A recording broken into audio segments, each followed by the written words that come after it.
Hey guys, welcome back to another episode of the Music Den. I'm your host, Armando Venditti. Hoping you guys are having a good day, and again that you're looking after yourselves and one another. In this episode of the Music Den, I am joined by Mr. Jim Bricker from San Francisco. How you doing, Jim? I am doing well, sir. How are you, Armando? I'm doing okay for was it Monday evening? I kind of lose track of the days these days. Yeah, the days slip by, don't they? Yes, yes, they do, especially for me on this end in Alberta and Edmonton. So ladies and gentlemen, we are doing another episode of New Music Discovery. And the topic for this episode is one Pat Metheny. Now, hmm I've always said this before. I know some about music, but I don't know everything. So when I don't know everything I need to know, I call someone in. So we're gonna have Jim take us through his thoughts on Pat Metheny and his history with Pat Metheny as a fan. And we're just gonna have a free-form conversation. No pressure, no agenda. We're just gonna have a nice conversation. So please stick around. Hopefully you'll find something new to listen to in terms of albums. We're just gonna have some fun. So I'll hand the virtual mic over to Jim, and he can just charge on in. Sure. So I'll charge on in. So first a caveat.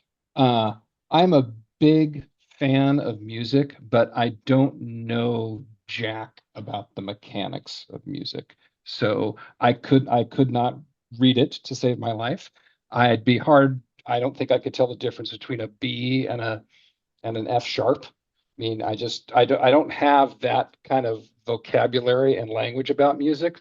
So Neither I'm do going to be talking about things purely from the standpoint of just a novice listener, a novice listener who's been listening to music for 50 odd years. So That's fine. I mean that's how that's how I'm looking at it too. I don't know a B sharp from an F flat. You know what I mean? In terms of musical notation. I know what 3/4 time is. It's a waltz time kind of thing. That's all I really know in the 2/4 beat, really. But yeah, I'm not an aficionado on music notation or theory. We're just two fans talking about music and what we like. So bring it on. Yep. So let's talk about Pat then. let's go for it. So I first discovered Pat late in high school. So this would have been like um, early 1983. And by that time, Pat had been playing professionally for, I guess, um, well, he'd been recording, I think, for 9 years. He'd been playing professionally for, a few years before that, too. Yeah. Um, so the album that I first heard was a track from his 1982 album, Off Ramp. And there was this pretty cool teacher we had in high school for Spanish class. And he, for those of us who were lucky enough to have him for the first class of the day, he'd let people kind of come in early and have their, water or juice or coffee or whatever. And he also had a turntable in the room. And he said, Um, if people want to bring in music to play, please bring something in to share. Make sure it's appropriate. We don't want people bringing in, the Sex Pistols. This was public high school, so. uh, okay. Yeah. but there was one guy who brought in Off Ramp and played Are You Going With Me, which is the second song on side A. And I was I, just transfixed by it.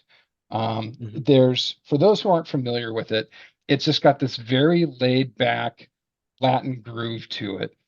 And it just seems to kind of float along and just take the listener on a journey. And at some point, um, a keyboard comes in, but it sounds like a harmonica. So just imagine like Stevie Wonder playing the harmonica, but on a keyboard. And it just kind of elevated the feel, didn't make it more intense, but just sort of propelled the journey forward. And that takes you about halfway through the song. And then um, Pat comes in on the guitar solo. He was playing a synclavier guitar, which in 1982 was pretty cutting edge. Yeah, it was So ahead of its time. Yeah. Yeah. absolutely, and he was, at this point, he was playing it so it sounds like a trumpet. It's almost like he had a trumpet patch coming through, Yeah. but and the trumpet was his first instrument. So that's not surprising that he kind of gravitated toward that sound. I think his brother plays trumpet as well. Yeah. But but yeah, I mean, so I guess the draw for me was um, it's got this very catchy, laid back Latin groove. It's got this, harmonica keyboard solo that just kind of comes out of nowhere and kind of keeps propelling it forward. And then this guitar solo from something that doesn't really sound like a guitar, but clearly is. And over the 8 or 9 minutes that the piece runs, it just kind of has this beginning, ending, conclusion of a journey, and it just wraps up in this way that just kind of seems um, euphoric in a manner, and it just really, really struck me. Um, so I said, I got to keep my eyes out for that one to try to hear that again. Um, and then shortly after that, I went to college, and they had music listening rooms in the student union at that time. You can go in and say, "Hey, I want to book this room for an hour and play, this one here." So I had him pick out the subsequent Metheny album, which was called Travels, that had Are You Going With Me on it. Mhm. And that is when my head just blew off of my body, just because even Metheny himself admits it in liner notes on some um, compilations that, if he had it to do again, he would have held back the off-ramp version and just released the one that's on Travels, because it's just the performances just take it so much higher. And that's the great thing about live music, is that it just takes Yeah. it's that raw material of, the performer and the audience and what's going on in the moment. It could really just take things up a whole nother notch. And that is exactly what Hmm. uh, that performance did for me. So since then, since the fall of 1983, I have been, a fanatic. Um, I've had occasion to see him live in, clubs that hold less than 200 people and amphitheaters of 15,000. So like 24 times over the ensuing years, Hmm. and in all kinds of variety of configurations. And he's never failed to disappoint. And in my top three of music, um, I would put King Crimson at number three, and this is for me, of course. King Crimson at number three, Steely Dan at number two, and Metheny at number one. Oh, okay. All right. So it hits you on such a personal, instinctive level that you just you jumped on the Yeah, train and you never jumped off the train, really, in terms of, pretty pretty much, yeah. yeah. Yeah. And the No, interesting thing about that, if I can, Armando, is that no, go like up ahead. until that point, I'd been listening to standard, you know, rock and pop, new wave radio, things like that. And I was familiar with some folks out there, like Al Di Meola is someone that I had heard. And um, for me, Di Meola, obviously, fantastic technical player, very quick, very flashy. But in hearing Metheny play, I think it has as much to do with his actual note choices as it does his composition and arrangement. There's just a depth to it to me that kind of takes whatever technical skill that people could have and just kicks it up a notch. Because Metheny Hmm. kind of touches into the same school of as like, Burt Bacharach, Hmm. the Beatles, people who have in their compositions a real harmonic depth and sort of a fearlessness to go different places while still have it connect with the user. I mean, obviously, you can take music and have it go umpteen different places that are very discordant to the user. And, Lord knows Matheny has done that himself. But there's something about the way that he approaches a tune that's just really, it kind of speaks to the heart to me. I mean, not only can he play his butt off, but just the thoughtfulness in composition and the depth of arrangements are just usually incredibly touching. Yeah, if I could interject something, and I agree with you Please. 1000%. Um, he, from what I mean, I'll tell you a bit about my background with Pat Metheny. Hmm. I have a few albums. I don't have them all. I mean, good Lord, if you dove into the Metheny catalog, it very much like, Frank Zappa. I mean, like we're just Yeah. talking off camera. I do have Bright Size Life. I have Off Ramp. Um, what I like about Metheny's style of playing is he doesn't do anything half measure. All right. Hmm. He thinks about what he wants to play. He thinks about the harmonics he wants to use. And he doesn't do, forgive the term, but he doesn't do anything half-assed. Yeah. He does it in a very thought out, methodical, precise way. And in terms of his playing, I kind of compare him to Brian May from Queen in that, and I'm a Queen fanatic. Anyone out there knows I love Queen. We're not going to get into that. But Metheny has a guitar playing style of where he basically, like someone said about Brian May, where he basically just pushes the strings and bends them into whatever notes he wants to make. He doesn't, there's no thrashing around. There's no like just like, he just doesn't hit the strings with the plectrum, just to make a noise. He knows exactly how he wants to do it and how he wants to get a certain sound or a certain passage done. So Hmm. it's not like he just comes in, bangs it out, and walks out of the studio. He probably does take after take after take after take, and it's like, you're probably sitting there for hours on end, like, okay, I gotta go home. Like it's if you're the engineer for recording, right? So Hmm. Well, I that's an understand. interesting point. If I can, Armando, is that Yeah, there's one album that he did in the late '80s. It's a trio album, um, question and answer. So it's him yeah. and Dave Holland and Roy Haynes. They knocked that sucker out in 9 hours. Hmm. Hmm. They recorded the entire album, so it's almost like an extended live gig just done in the studio that Yeah, quickly. And I hear what you're saying. There's just a um he nothing is accidental. Everything has intent and purpose. Um, Pat has a quote that I read in an interview where he says his way of performing or composing is to ask himself, if I were a listener, what would I want to hear next? What would draw me in? What yeah, would connect with me? And that's how he approaches both the playing and the composition as well. yeah, yeah. I hear what you're saying, and that makes sense. That makes sense. I mean, and just to go back to my previous point about where I came in with Pat Hmm. Metheny, I discovered him when I was 17. Right? I'm 54 this year, so it's like, I'm getting up there. But in Yeah. terms of, as we all are, but that was the first time I heard him for with a track called Last Train Home Hmm. from Stone Live Talking.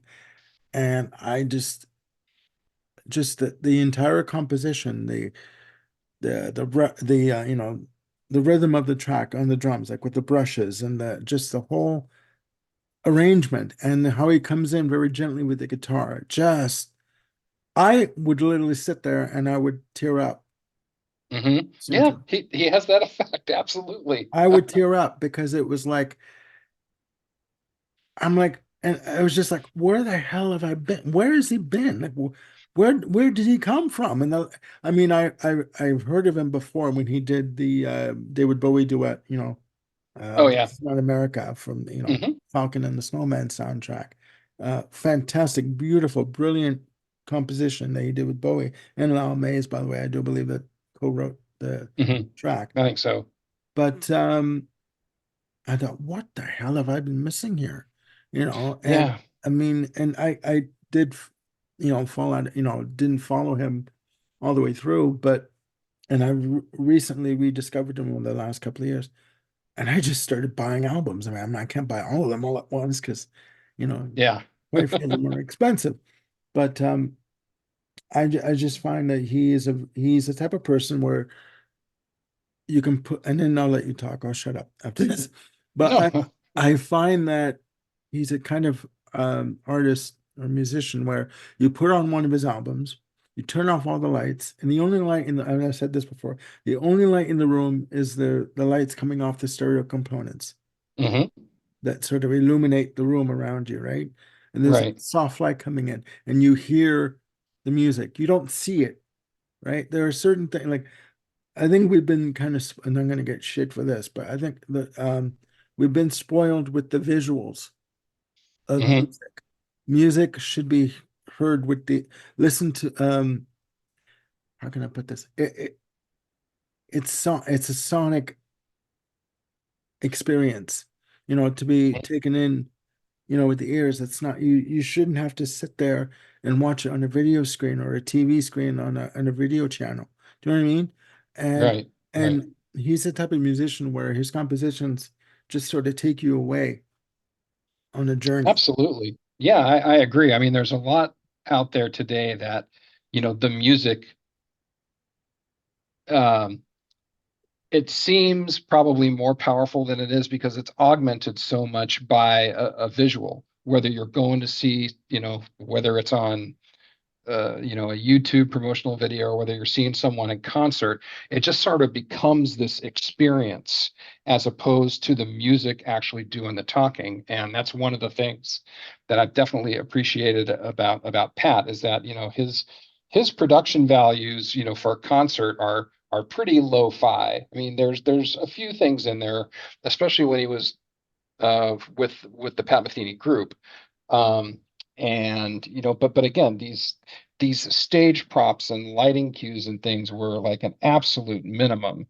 Um, and most of the evening was just him, just letting his guitar doing the talking. Yeah, yeah, and I mean his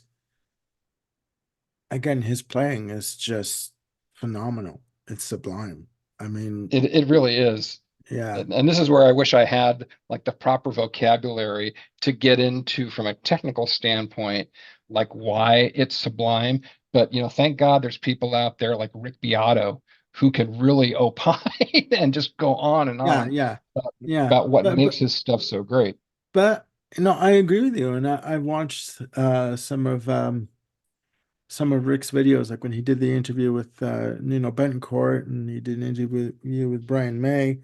But I agree. Someone who is skilled at, who's a musician and knows, the ins and outs and the technical side of all that. I think people will also benefit from a novice's, I guess, and I don't mean this in a bad way, but from a novice point of view in terms of music, because we all have Right. opinions. We all have opinions. We all have our our our beliefs and what we like, and there's no right or Yeah, wrong answers. It's just an opinion. So that's exactly. that's Yeah. why I wanted to have you on to give your take on an individual like Pamitini, because you know more about him than I do. I mean, I again, I have some of his stuff, and Hmm. I don't have it all. So I mean, but Yeah, I don't have it all either because there's some points that I have purposely avoided. And we could talk about that at some point too. really, Yeah, well, we can talk about that right now. So okay, so so let's go for it. so You have the floor. what's always interested me about Pat is that um for people who don't know his catalog, he gets kind of ghettoized unfairly. So Yeah, they folks will have heard Last Train Home, and they will have heard his cover of the Nora Jones tune Don't Know Why. yeah, Both are beautiful tunes, and to the limit that people have been exposed to Pat as that, they'll kind of put him in like a smooth jazz-ish kind of ghetto, which is a mistake. Yeah, which is a big, big freaking mistake. This morning, as I was driving around town doing some things, I yeah. was listening to the album First Circle, and it's an album that I bought when it was released in 1985 or Hmm. 1984, one of those years. And even just the first side of it is it just it's almost unbelievable in how varied it is. The Okay. first track sounds like a junior high school marching band trying to navigate their way around a tune. It's just Pat's kind of weird, funny way of using the guitar synclavier to kind of emulate three or four different instruments at once. And it kind of comes out sounding like, seventh graders who are picking up a trumpet and don't know how to play it. Okay. And so you go from this really kind of abstract ish piece to something that is just a hard tempo 4/4, just real hard, driven by cymbals and percussion and lots of like sitar guitar lines and Okay. synth lines, vocal melody that carries the things. And it's Mhm. it's this it's Mhm. this great like catchy 4-minute pop tune. And then it goes into the title track, The First Circle, which for me is like the untouchable composition of Pat. I think it's Pat and Lyle that put it together. I might be wrong on that, Mhm. but to me that is like the crowning achievement because it's almost unclassifiable in terms of its meter, in terms of its structure, in terms of what's happening from a harp, from a compositional standpoint of how long it takes to get through the melody and how it's stated, restated, crafted, changed.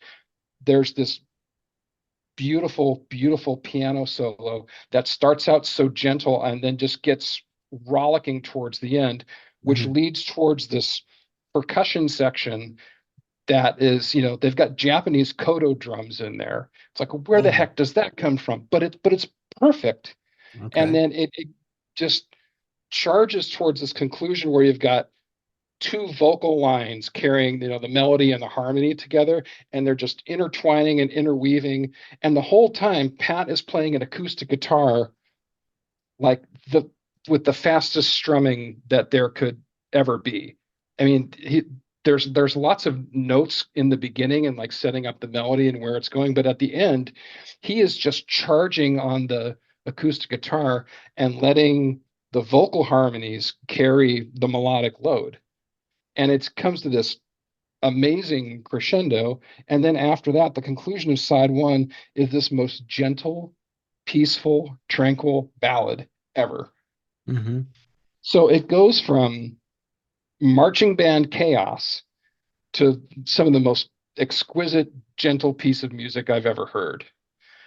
Now, for people who don't know Pat, they'd probably be very, very shocked about that. That their thing is like, okay, he just gets into this. He's a smooth jazz guy. He's not a real player like Di Meola or Yngwie Malmsteen or Satriani or people like that.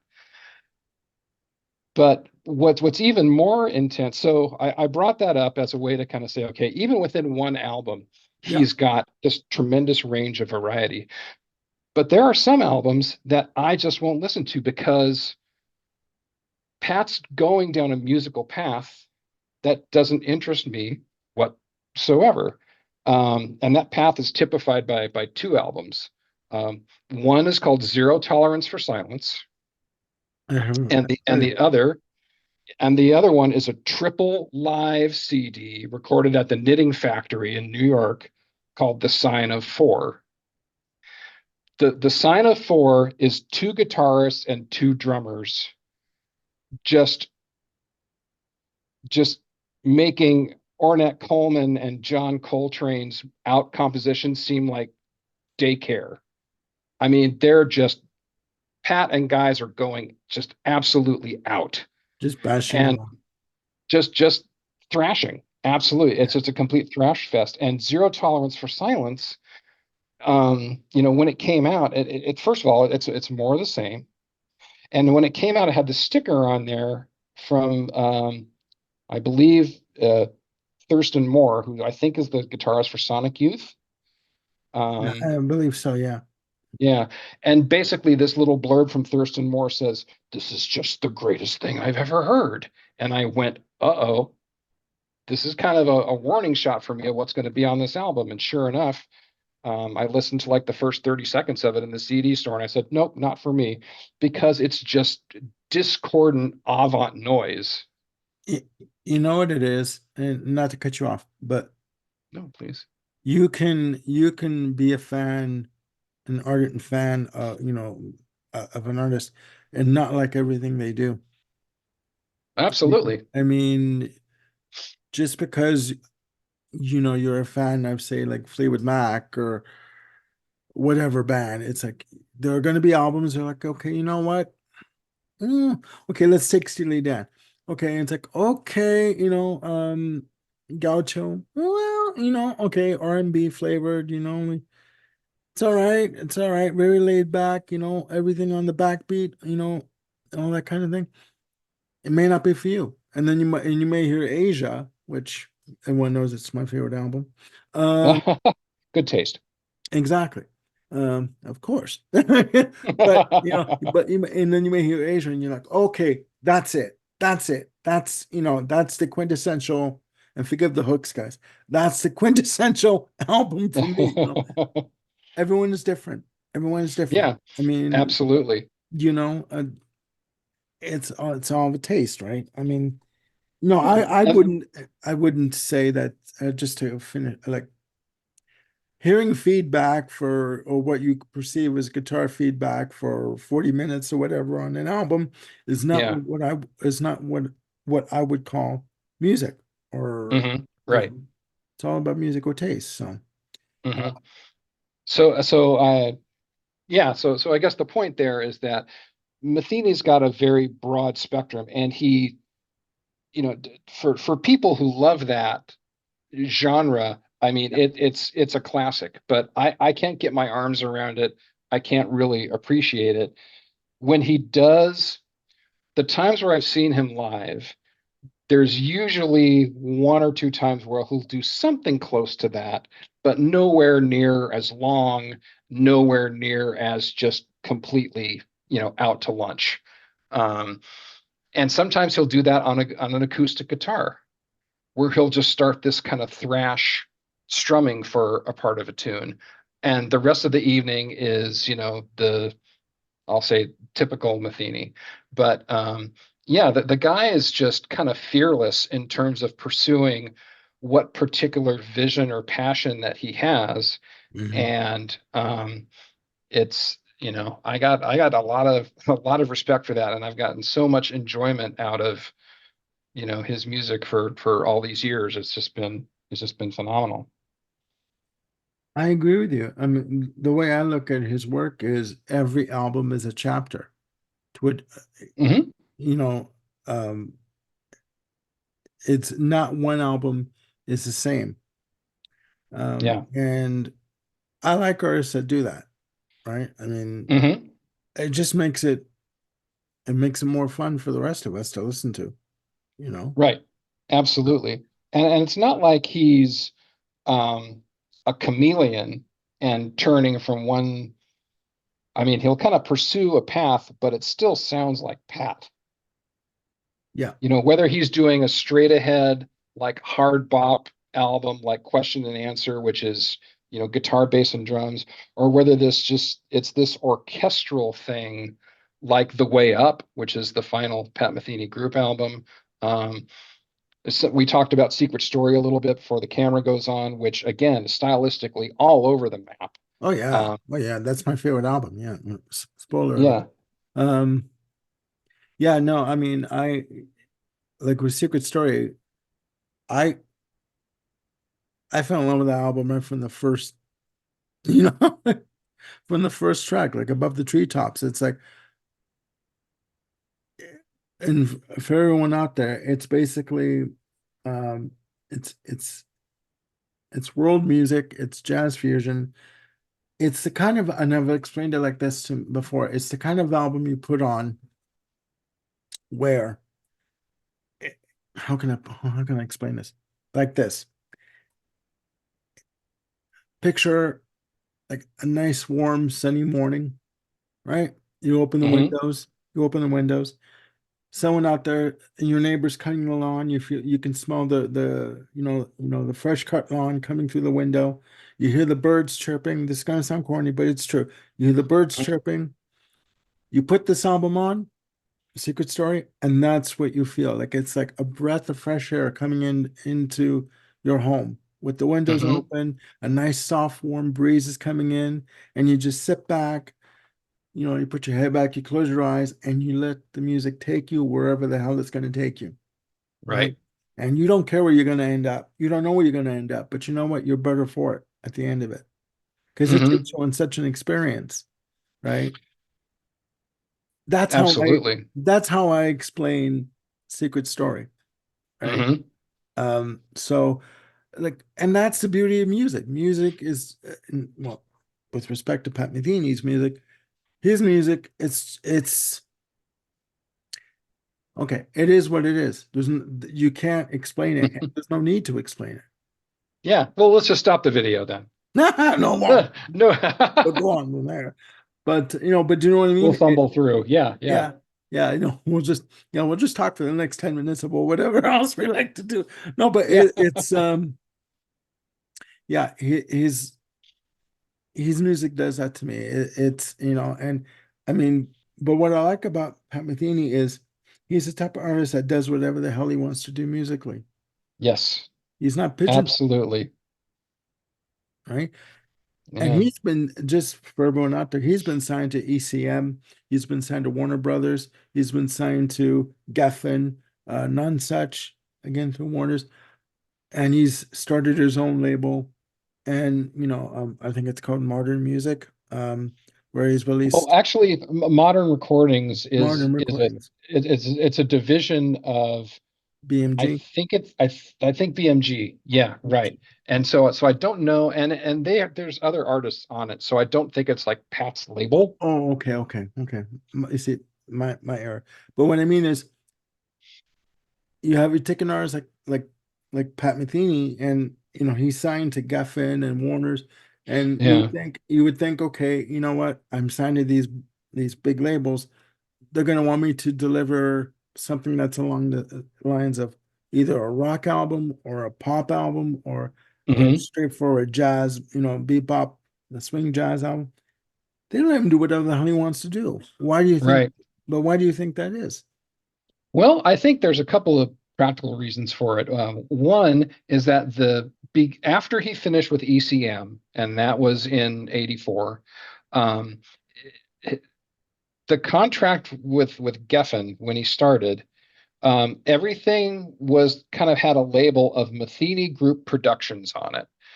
So, and I think even the first Metheny Group Productions LP that was released was the first Lyle Mays solo album, just called Lyle Mays. So, so he struck a deal which basically says, hey, not only do I retain the rights to this music. I'm licensing it to Geffen so they can, publish, market, manufacture, distribute, all that stuff. Yeah, The recordings remain his, which is totally different than what the yeah. standard ECM practice was and what most music practices are.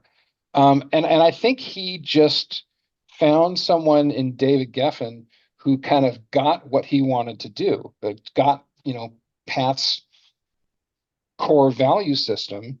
Mhm. And, because of that, um, the first Pat Metheny album on Geffen was Song X, which is his album with Ornette Coleman. And again, it's very much in the school of zero tolerance for silence and the sign of four. It's a little there, it's got a little more normal hooks in it than those other albums, which are just, for the most part, very abstract. But yeah, there's some really intense listening on there. And so my guess is that he was able to do that because the record company knew what they were getting. That they knew from his catalog he can produce this, a beautiful song like James, or he can do something that can be out on off ramp. Again, same album. Side, the off ramp album. The second song on side two is off ramp. The third song is James. They're right next to each other, and they really couldn't be more polar opposite in terms of Mhm. what he's trying to do. But that's sort of I guess we can be grateful that David Geffen or whoever sort of understood that mission statement. And it's like, if you want to deal with me, this is me. It's the Pat who loves Burt Bacharach and the other one that, falls at the feet of Ornette Coleman. It's just all over the place. And, Hmm. Hmm. it's kind of a warts and all approach. And he's probably been most successful in arenas where he's been able to kind of explore that to its fullest extent. Exactly. Okay. Well, I mean, yeah, I'll agree with you. I just want to throw something in here. He is Mhm. featured on Joni Mitchell's live album Shadows and Light, Oh, yes. along with Jaco Pastorius, um, Don Elias, Michael Brecker, Yep. Lyle Mays, Mays is there too. Yep. Mays. Guys, if you can get yourself a copy of Shadows and Light from Joni Mitchell, get yourself the double CD version. There's two versions. Get the double disc version. Pay what you have to, mortgage the house, do whatever you have to do in order to get Oh, yourself a yeah. copy of this album. You will not be disappointed. My point is, I'm being long-winded and I apologize. My point is this: he is not afraid to be a sideman and let someone Right. else take the spotlight, i.e. Hmm. Mitchell. I've only known of him as being a sideman with Joni Mitchell for the Hmm. for that tour, for that album. Right. Do you know of any other the musicians he has been a sideman for, or Oh, absolutely. So Pat has, yeah, and sometimes it's been a sideman in terms of like the featured guest artist. Um, the Joshua Redman's first album, Wish, Pat is very much a sideman. I mean, that's a saxophone driven bop record, and Pat is the sideman, the guitarist, and he's in there because he loves what Redman was doing, and totally fits in. So Joshua Redman, Wish is another one. Um, Most of the time where he's guesting, he's kind of the featured guy. And the two albums that come to mind for me are the album Beyond the Missouri Sky, which is Charlie Hayden's record. So Charlie Hayden's the leader on it, okay, technically. And then the other one that comes to mind is the Gary Burton album Reunion, which was from 1990. And again, that's the reunion of Pat and Gary playing together. And because that's how Pat really earned his chops from like 73 to 76 was as a member of Gary Burton's band. okay, And so this was the two of them coming back together again. Gary Burton's name is, the marquee artist on there, but I think I would be surprised if, less, well, let me say it this way. I'll bet the majority of the people who bought that album bought it because Metheny's on it. Um, okay, more more recently, there's a saxophonist named Logan Richardson, where Pat is the guitarist on it, and it's him and oh gosh, it escapes me now. It's a quintet album basically, mhm, piano, bass, drums, guitar, and sax. And there's some really good stuff on there. But yeah, um, I think Pat's most famous sideman role, uh, reminds me of something. Pat's most famous sideman role is that Shadows and Light album. There's also a concert DVD that was done of that, and again, highly recommended. I echo what you're saying, and in fact, that album contains my favorite Pat solo of all time yeah, on in France they kiss on Main Street. That solo is just so, it's just perfect. I don't know how to describe the fluidity and how it fits in, but he absolutely nails it. Um, it's I yeah, words fail on that one. But we're yeah. talking about Pat as a sideman. There's one more story I want to throw in there No, about go that. ahead. The floor is yours. Go ahead. Yeah. And this actually has a Steely Dan connection. So Perfect. back in the early 90s, before um, Becker and Fagan reunited, Donald Fagan was doing these shows around New York. Okay. Yeah. And it was the New York Nights shows are what they were called. And they're just basically little club gigs where he's getting together with a bunch of other people and they're playing, old standards and a few Steely Dan songs or whatnot.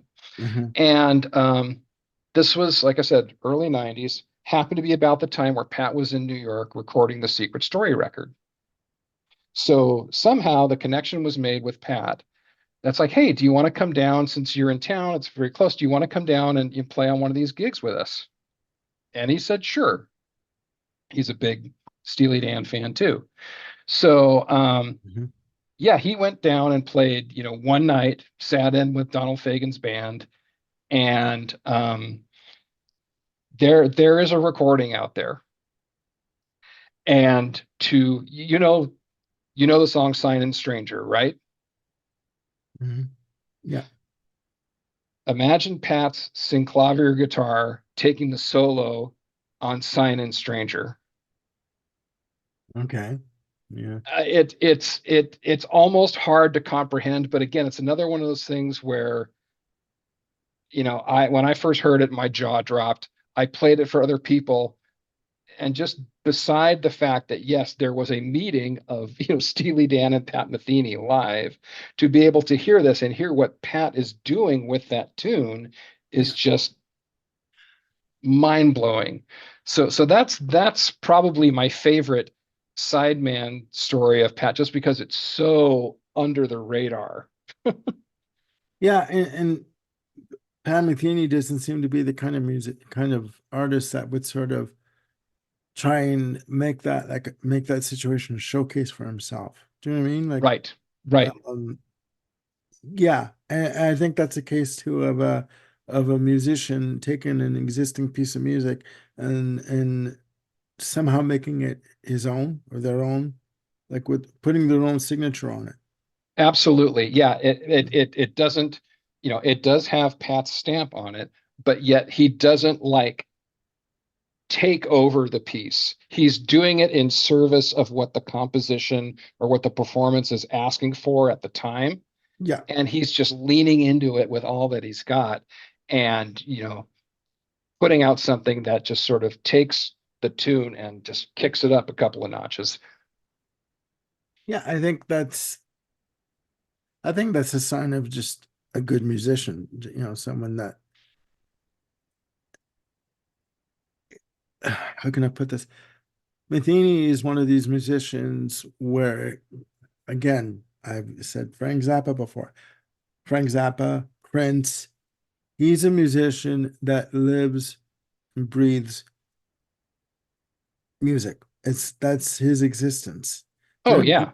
yeah. And okay, anyone, okay, I've said Prince, yes. Okay, anyone out there that's gonna cringe, oh my God, you mentioned Prince. Yes, I mentioned Prince. Okay, let's not go there. Okay, because he was a Yeah, fantastic musician. Your likes or absolutely. dislikes, you know what I mean?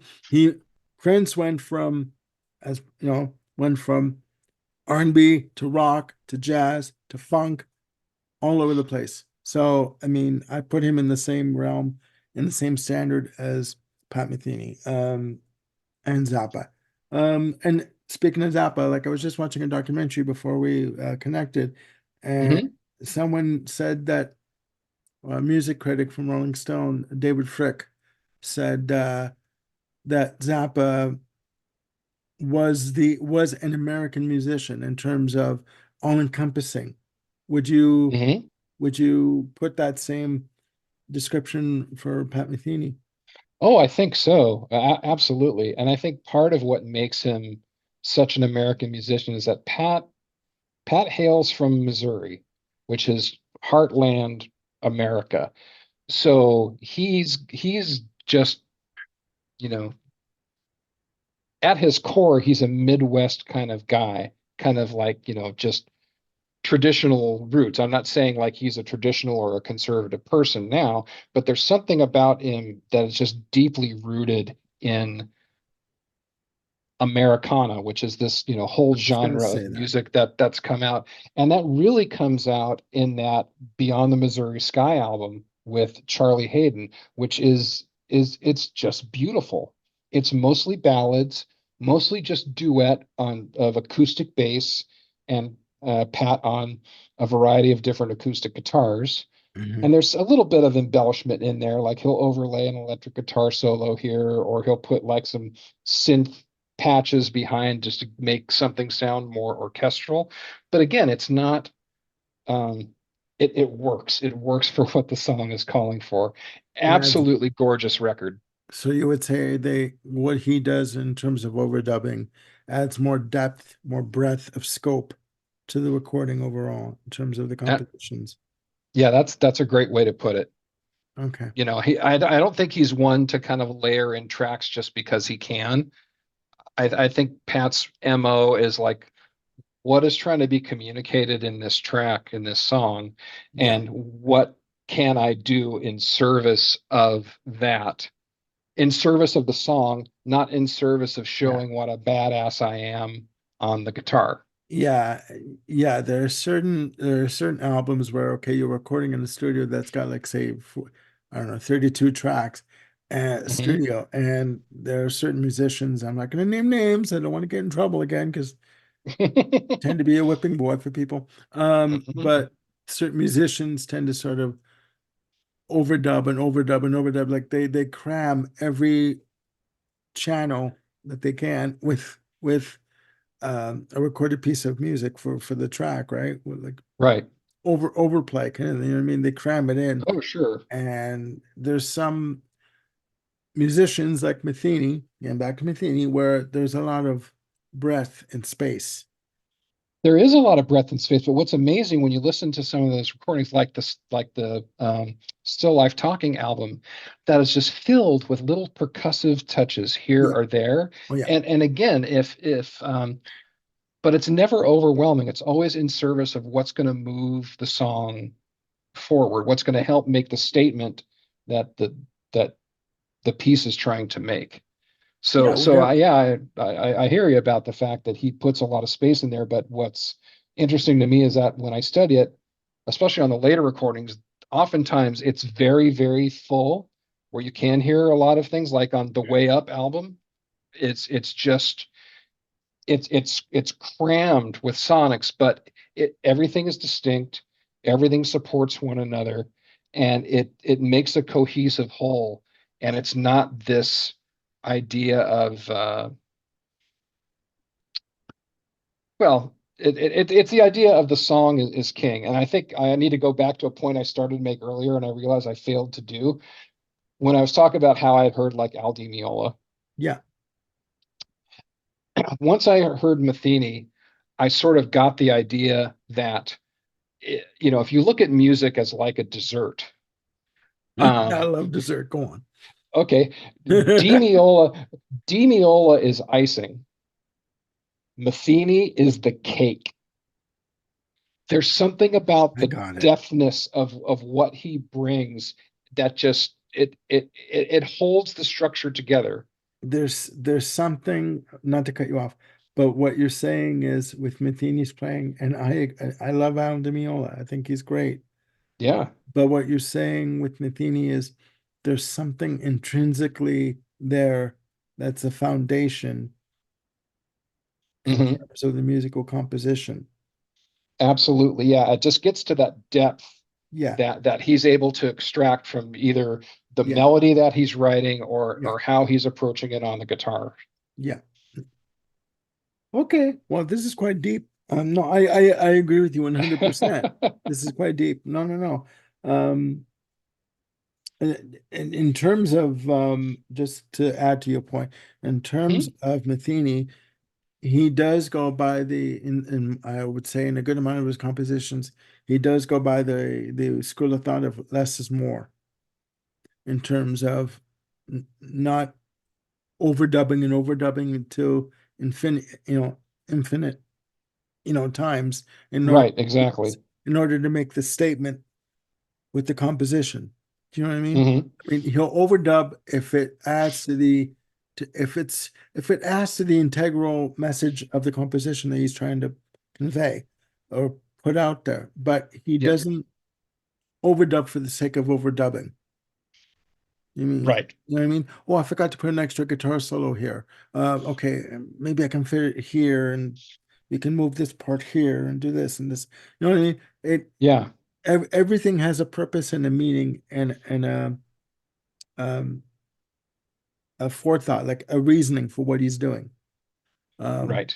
as a musician. So I Absolutely. I think his highest service is to what is the song calling for, as yeah, opposed to how do I make this a vehicle for me, you yeah, know. yeah, and but also he like not to belabor the point, but like I believe you said before, and I know you said this before that to him the music and the piece of music that he's working on the is the vehicle, is the reason why he's doing it. It's not just because he wants to hear himself on tape, you know. Hmm. He's in service to the music. He's in servitude to the music that he's creating, kind of thing. Absolutely. And doing that will take him on all kinds of circuitous paths, whether it's a duet album, whether it's this avant rock noise album, or Okay. whether it's just a straight trio, um, or even something like soundtracks. I mean, one of the most beautiful Pat albums that I think exists is called A Map of the World, which is a soundtrack to a movie of the same name.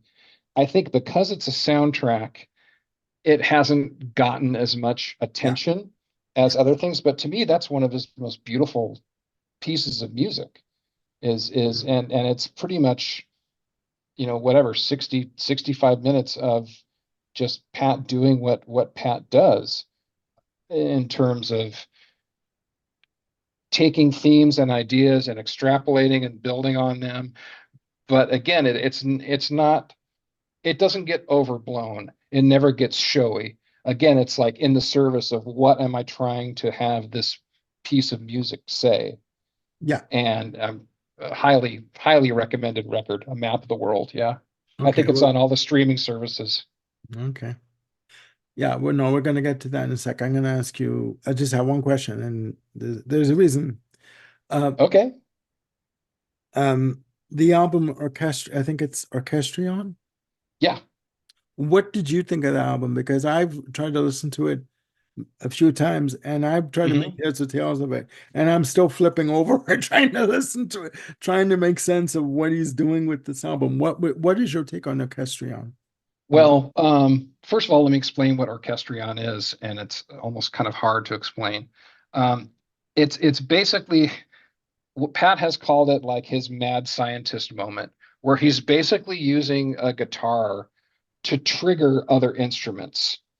And it goes back to something like, I think it was called an orchestrion. It was something around, early 1900s where, they had it in like, little music halls, and you would put in your dime and it would play songs because there was like a little um, built-in percussion, built-in organ, built-in little things that would happen.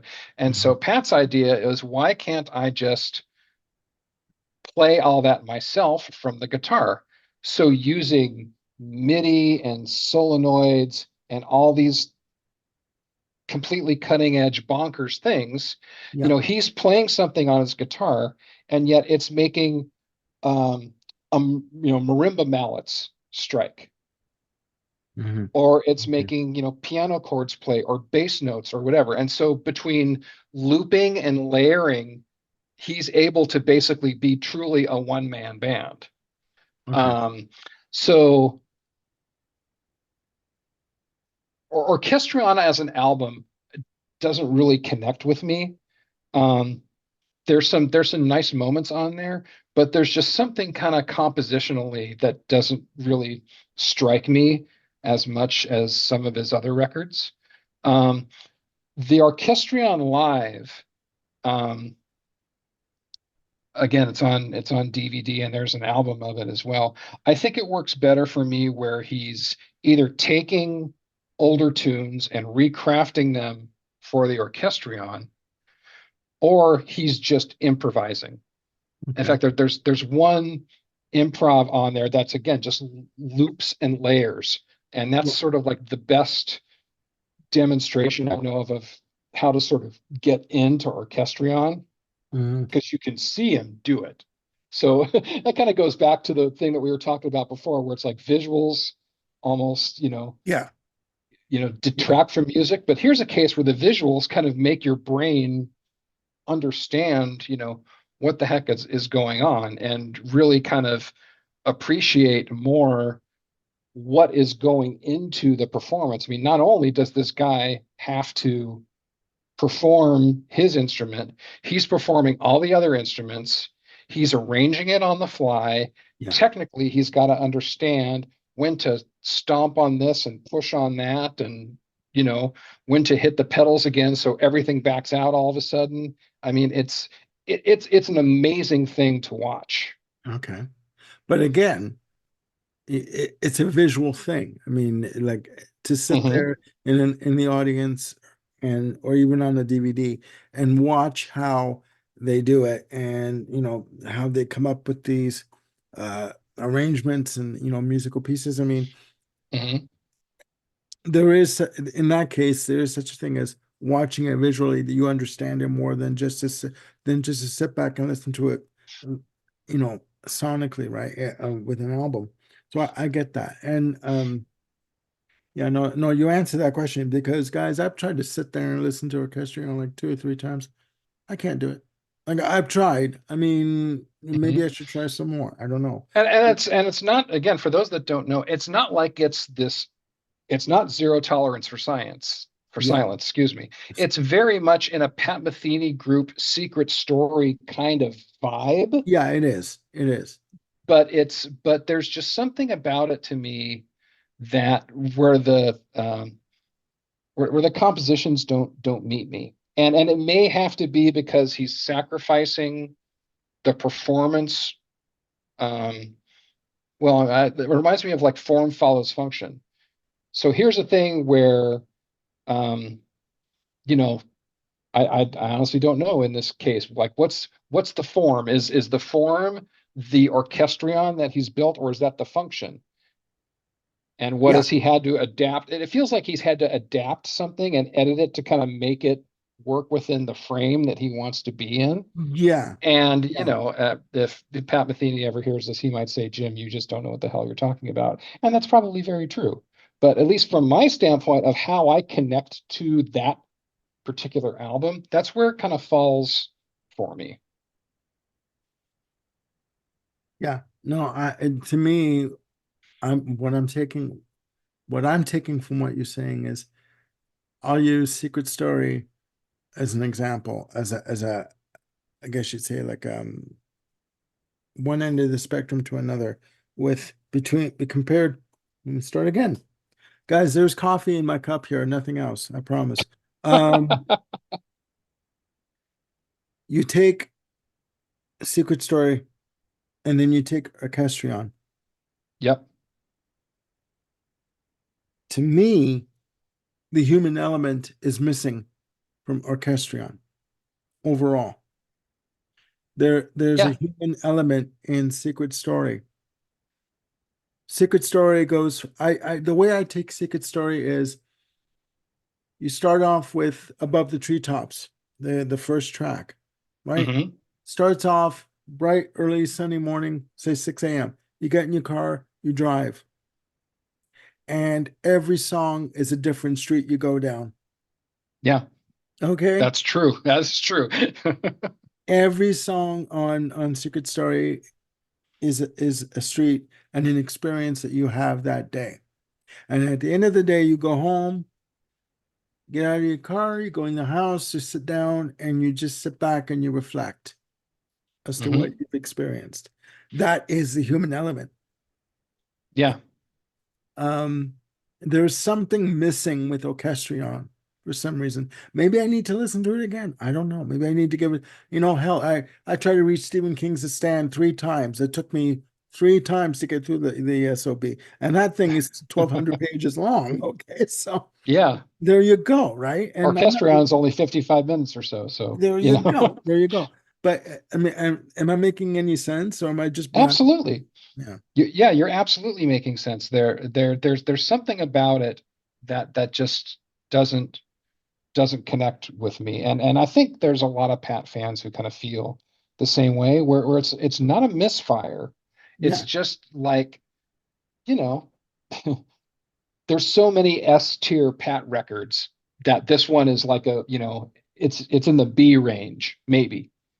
And again, with someone who's got a discography that's as huge as Pat's, you're gonna have things that fall kind of all over the place. And again, depending on where you're coming from as a listener, the subjectiveness of it is gonna put things in different places too. Yeah. You you know you you you know you're saying a secret story is like an S tier for you.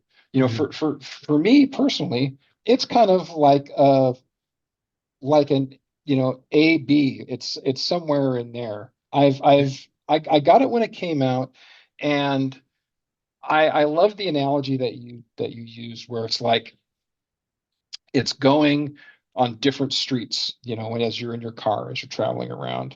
In a lot of cases, given the timbres and what he explores on Secret Story, Yeah. it's almost like you're taking different flights around the world in the same Yeah. day. Yeah. And that, Same and thing. Yeah. yeah, and I guess to kind of stay on that analogy a little more, travel can get exhausting. And there's just something about the ever shifting scopes on Secret Story that kind of leave me um, just a bit, whew, like, wow, that was a lot to get through. Like I can take Secret Story a lot better piece by piece, but I haven't sat down and listened to it tip to tail Yeah. in decades. In all fairness, it is a long album. It clocks in at 76 minutes and change. Yeah, It is quite long. Finding and Believing, for example, one of the tracks is like 10 minutes. So, I mean, yeah, it is and it's a quite, great 10 minutes. oh no, I mean, I'm telling you, it takes you away. It's like, it would be like me, and as much as I live, listen to me. Coffee in the cup, guys, nothing less. Oh, There you no. go. As much as I love Miles Davis, I couldn't sit and listen to Bitches Brew all the way through Sure. because double album, 6 tracks, it's intense. It's a lot to take in sonically, right? Yeah. But Hmm. I mean,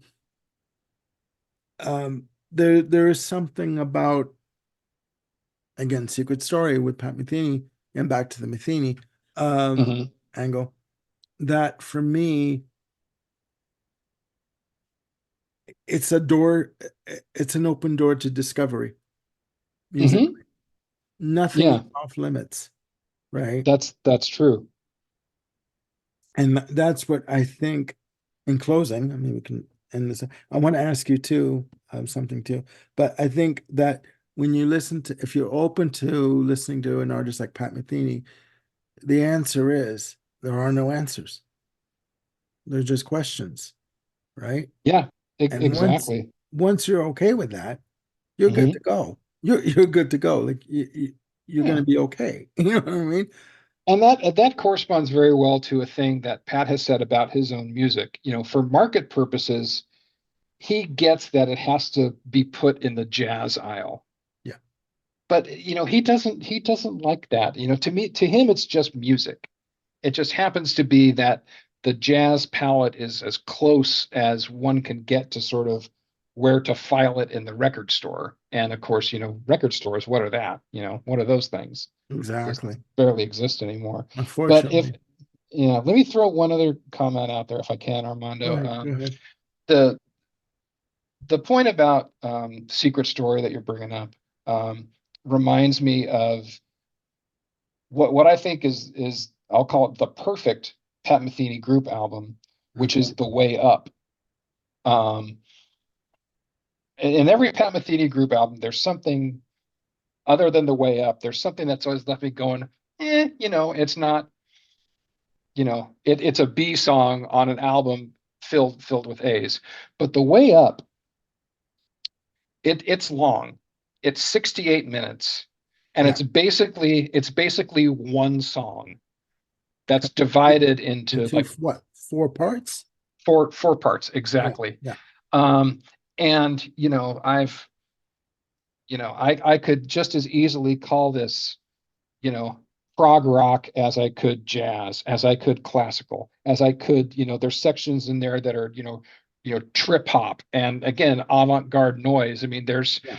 the cage match, as I call it, with him and Kong Vu on trumpet, where Kong is on trumpet and Pat's got his synclavier out, and it sounds like it's this dueling cage match of trumpets. It's an amazing piece. I highly recommend that album for those that have the ears, because it's very much one piece of music with themes that repeat, they're restated, they're turned on their head. There's like 4 or 5 core themes that go through the album. And when they converge at the end into, again, this sort of like fireworks crescendo of a theme, when the vocals finally come in too, it's euphoric. It's just absolutely uh astounding. I yeah. Oof. One Uh, would think that you're a fan. one would think. One would think Um, that you're a fan. and I Um, was fortunate enough to see them do that in Santa Cruz here in the Bay Area, yeah, and it was just phenomenal, phenomenal piece. I understand what you're saying. And I just want to, before we close out, and I do have a question to ask you before we close it out. Fire away. I don't want to take up all your time, but there's another point I wanted to make in terms of we're talking about Secret Story and Hmm. Orchestrion and how Orchestrion doesn't have the human element to it. Hmm. About a year ago, I did I did a episode on another channel where we were talking about the Queen catalog, Hmm. and they were talking about the album Hot Space, which came out after the game in 1982. Okay. And somebody said that, that was the last time the Queen were a band, an actual band together. Hmm. And I took exception to that. I said, well, no, because of the fact that if you listen to the Queen albums from the debut up until the game, there is actual live instrumentation. There is a feeling, there is a heartbeat, there's a pulse to the music. Hmm. Hot Space in 82, which was their downfall in North America in terms of their popularity, was the first time that the band started using drum machines Okay. and keyboards. And they were all doing, I mean, for example, Freddie Mercury did the bass line for the song Body Language on a keyboard kind of thing, on a bass synth. You know, Okay. it's there to me, that is what's missing from that album. It's the human element, like Okay. the heartbeat of Sure. the band as a whole. When Uh-huh. a band starts playing all, starts recording songs for an album, for an ensemble album, in separate studios and on their own, and then they bring it together. Do you see where I'm going? And then they bring it Yeah. together Yeah. and call it a band album. That's where I take exception because there isn't that human element there. Okay. Yeah. There's not the give and take. Right. I hear what you're saying. Yeah, and again, everyone knows out there how much of a fan of Queen I am. I'm not going to debate that. But even as a kid at 12 years old, first listening to a cassette of Hot Space and just getting into the band through the greatest hits a year before, I already knew at 12 years old, there's something different here. Yeah. Listening to this Hmm. album, there's something missing. And again, it goes back to the human element angle, right? Hmm. That's long-winded. I'm sorry, but it's, No, no, go that's for it. that's the point I wanted to make is Hmm. when you take the human element out of the equation, you notice it, you know. Um, Absolutely. and really that's the only point I wanted to make.